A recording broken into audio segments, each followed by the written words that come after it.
সাহিত্যধর্মী ছবিতে এর আগেও তোমাকে আমরা দেখেছি বহুবার। ভবানী পাঠক হতে কেন রাজি হলে? একটা তো হচ্ছে one of the very strong character. আমার যেটা মনে হয় যে এরকম একটা স্ট্রং চরিত্র পাওয়াটা আমার কাছে আশীর্বাদের মতন মনে হয়েছিল।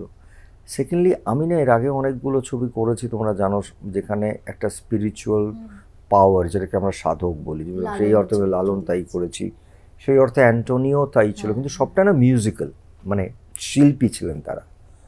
এখানে আমি একটা চরিত্র পেয়েছি যেটার জন্য আমাকে অ্যাট্রাক্ট করেছিল, যে একজন মানুষ সাধক এবং তিনি নিজে কালী পুজো করেন, তিনি একজন সন্ন্যাসী, কিন্তু তার সঙ্গে তিনি বিশ্বাস করেন যে লোহা গলিয়ে তরবারি তৈরি করতে হবে এবং সেই তরবারি নিয়ে আমাদের লড়াই করতে হবে দেশের মানুষকে বাঁচাতে। এই একটা একটা হয় না এক্সটার্নাল পাওয়ার, বাইরের শক্তি যেটাকে আমরা বলি। আর আমার কাছে বারবার মনে হয় ভবানী পাঠকের শক্তিটা ছিল তার ভেতরে, পাওয়ারটা।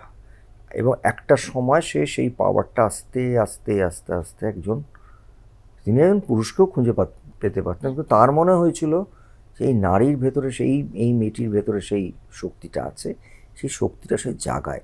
এরকম একটা interesting device as an actor আমার কাছে মনে হয়েছিল এটা very very very challenging. Again Bhabani Pathak আবার বায়োপিকই বলবো বা ইতিহাসই বলবো, কারণ তার মন্দিরও আছে এখনও, দেবী চৌধুরানীরও মন্দির আছে, তোমরা জানো।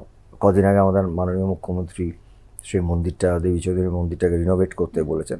কিন্তু সবথেকে বড়, 250 বছর আগে এই মানুষগুলো এটা করেছেন, এটা তো আজকের জেনারেশনের জানার প্রয়োজন। এবং তুমি ভালো করে দেখো, সারা ভারতবর্ষে কিন্তু আবার অন্য ভাষাতেও সব জায়গাতে ইতিহাস ধর্মীয় ছবি আরম্ভ হয়ে গেছে করা, এবং সেটা ভালো দিক এবং মানুষজন জানতে চাইছেন। এটা জানাটা খুব প্রয়োজন আছে।